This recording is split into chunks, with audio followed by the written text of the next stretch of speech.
Hi, Honestly listeners. If you're a regular listener, then you've heard hundreds of conversations that I've hosted here on this podcast. Today, I'm doing something different. It's an announcement, and one that I'm so excited to be making. The Free Press is a news organization above all, so I'll get right to it. This morning, the Free Press is joining Paramount. This move is a testament to many things: the Free Press team, the vision of Paramount's new leaders, the luck of starting an independent media company at just the right moment, and the courage of my colleagues to leave behind old worlds to build a new one. But above all, it's a testament to you, our listeners, our readers, and our subscribers. From day one, the promise and the business proposition of the Free Press was simple. We would marry the quality of the old world to the freedom of the new. We would seek the truth and tell it plainly. And we would treat readers like adults capable of making their own choices.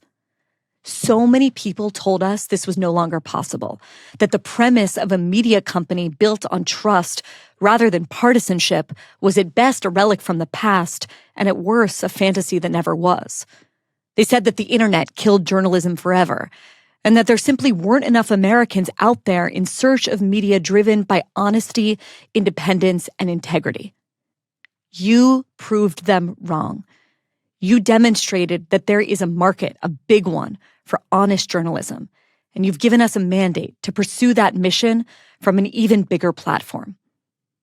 I'm going to continue to lead this incredible community alongside my tireless team, remaining CEO and editor-in-chief of the Free Press, and of course, hosting this show. But as of today, I'll be taking on another title too.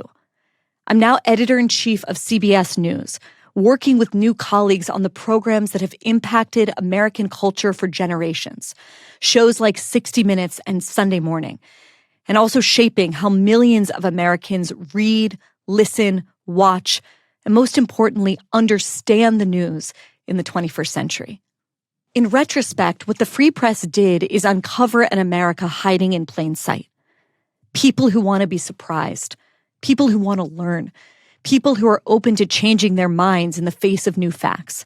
People who believe that curiosity is a virtue and who crave common sense in a world that feels upside down. People who resist the warmth of political tribalism, even as they seek community with one another. And people who want logic and wit, not conspiracy theories and demoralization.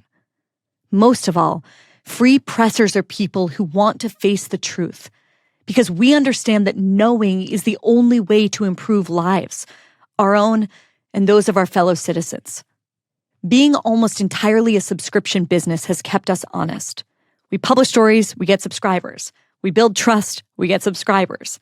Story by story, hire by hire, that is what we have done. I won't list the news that the Free Press team has broken, the brilliant pieces by my colleagues that have made sense of this roiling and confused political moment, the conversations we've cracked open, including here on Honestly, and the merry band of brilliant misfits who have done it all. If you're new here, and welcome, you can learn more about what we do by going to the Free Press's website at thefp.com. What I can tell you is that this would not have happened without you, without our subscribers betting on us.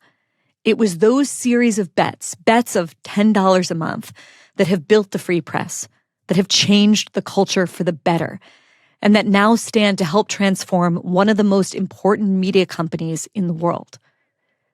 Now, if you've been with me from the start, you may have questions, like, wasn't the Free Press started precisely because the old media institutions had failed? Isn't the whole premise of this publication that we need to build anew? Why flee the New York Times only to head back into another legacy institution? In 2020, when I quit the New York Times, I left a job that on paper was exactly the one I had always dreamed of having. But the thing is, it wasn't the New York Times anymore. It was by then a fancy logo and a motto that many had abandoned in exchange for devotion to a set of narrow partisan ideas. I was raised to be a believer in the institutions that built America and that made sense of it. Our universities, book publishers, movie studios, and yes, newspaper companies that forged public opinion for the entirety of my grandparents' and parents' lives. But what I found 5 years ago is that the most important public conversations were happening outside of those places, And I wanted to be a part of that more than I wanted to cling to the prestige. So much has changed since then. As the gatekeepers of the mainstream have failed one after another, an explosion took place across the media landscape. Incredible new voices came to the fore. Personalities and influencers have overtaken 100-year-old journalism brands in only a few years. It's an exciting and fascinating moment. But it's also a deeply uncertain one.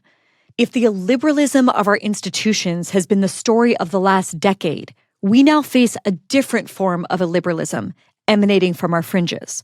On the one hand, an America-loathing far left, but on the other, a history-erasing far right. These extremes do not represent the majority of our country, far from it, but they have increasing power in our politics, our culture, and in our media ecosystem. And overlooked by all these so-called interlocutors are the enormous numbers of smart, politically mixed, pragmatic Americans, the people who believe unapologetically in the American project. And this is the actual mainstream. These people are the overwhelming majority of the country, and right now they are being ill-served. As proud as we are of the 1.5 million subscribers that have joined under the banner of the free press, and I'm astonished at that number. This is a country with 340 million people.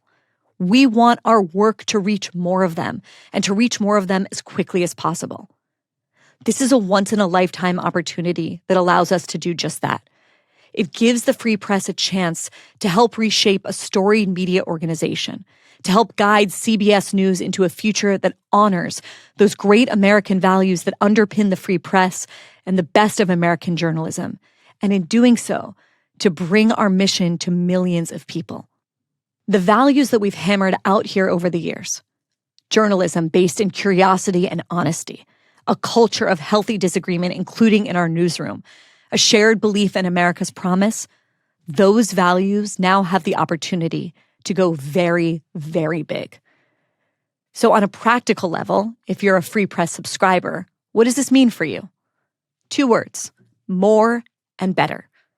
Our subscribers will still get the daily journalism they've come to rely on: investigative reports, features, columns, podcasts, and more. And the free press, which will remain its own independent product, will be growing even faster within Paramount. We're going to be investing heavily in this community, and so many of the things that we've long dreamed about will become possible much more quickly. What does it mean for CBS News? It means a redoubled commitment to great journalism. It means building on a storied legacy and bringing that historic newsroom into 2025 and beyond. Most of all, it means working tirelessly to make sure CBS is the most trusted news organization in the world. We would not be doing this if we didn't believe in David Ellison and the entire leadership team who took over Paramount this summer.